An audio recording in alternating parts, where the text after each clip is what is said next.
Hey guys, welcome back to another video with Lim Reviews. So today right here in front of me we have Vivo's latest entry-level smartphone. This is the Vivo Y31, and in this video I'm showing you everything that you can find out in the box itself, as well as go through a couple of specifications and letting you guys know what the Vivo Y31 is all about. So without further ado, let's just jump into the unboxing right away. So obviously right here you can see that I've already unboxed this guy right here. And apart from the device itself, what else do you get in the box? Well, quite a lot actually. So before I show you what's in the box, I just want you to know that this device here is currently retailing in Malaysia for 999 ringgit. So that's exactly under 1,000 ringgit here in Malaysia, just so you know. Alright, so let's see what comes in the box. So like I said, apart from the device itself, we do get a transparent case right here. There you go. Very nice transparent case, like how most devices have these days. So apart from that, notice that we do have quite a full set of accessories here. I want to start off with the 18-watt charger that comes in the box. So these days, you know, a lot of manufacturers are not including chargers, but the good news here is that we do have an 18-watt fast charge charger in the box. So that's pretty nice. Apart from that, you do get your Type A to Type C kind of cable right here. So again, very standard stuff, putting it aside. And yes, we actually do get a pair of headphones or earphones in the box here, which again is very much appreciated. These days, this barely comes in any packaging, so pretty good to see that this Vivo Y31 here is pretty filled up with a lot of goodies in the box itself. That will be very useful. Alright, so putting this aside for now, let's focus on this device right here. So this again is the Vivo Y31 and my device here is the blue version. So before we start off, I just want to show you very quickly the design and how this phone feels like and all that. At the front here, we do have an LCD display, which is 1080p.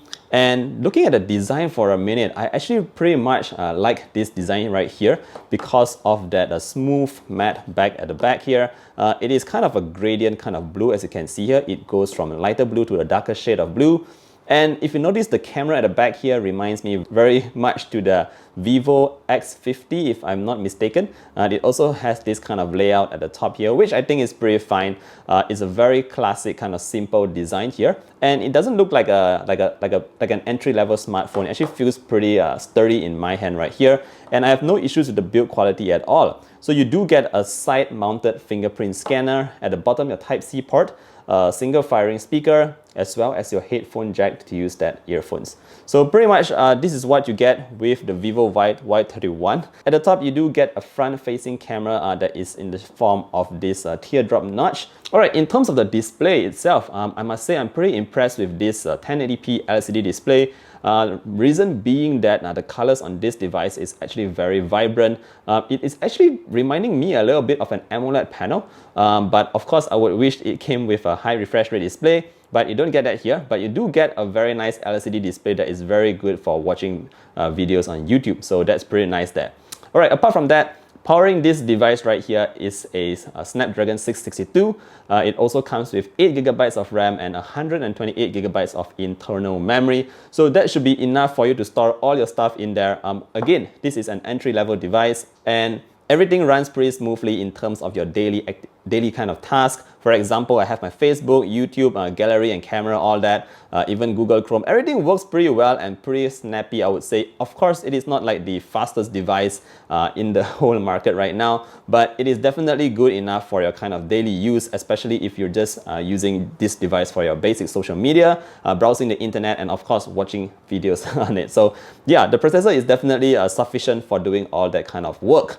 Alright, moving on, let me talk a little bit about the cameras at the back here. So we do have a triple camera setup here, 3 lenses. The main lens is actually a 48 megapixel unit, and we do have 2 more sensors right there. We have a 2 megapixel macro lens as well as a 2 megapixel depth sensor.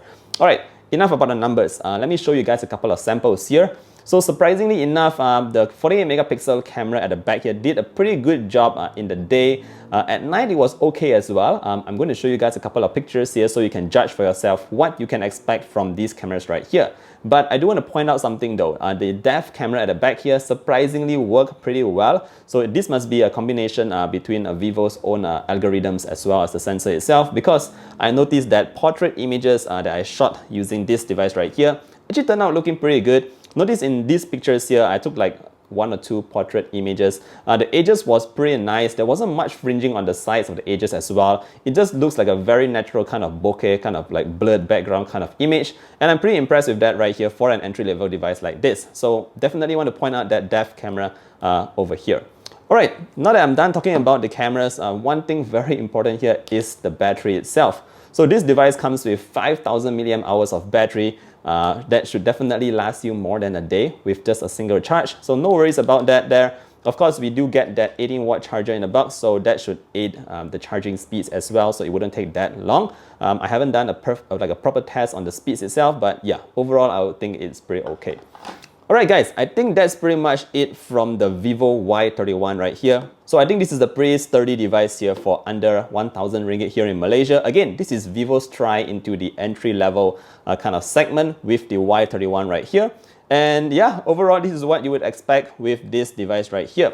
Alright guys, if you have any more questions about this device or if you're thinking of buying it, maybe hit me up in the comments down below and ask me what you want to know about this device right here. And yeah, thank you guys so much for watching this video. I'll see you guys in the next one. Bye!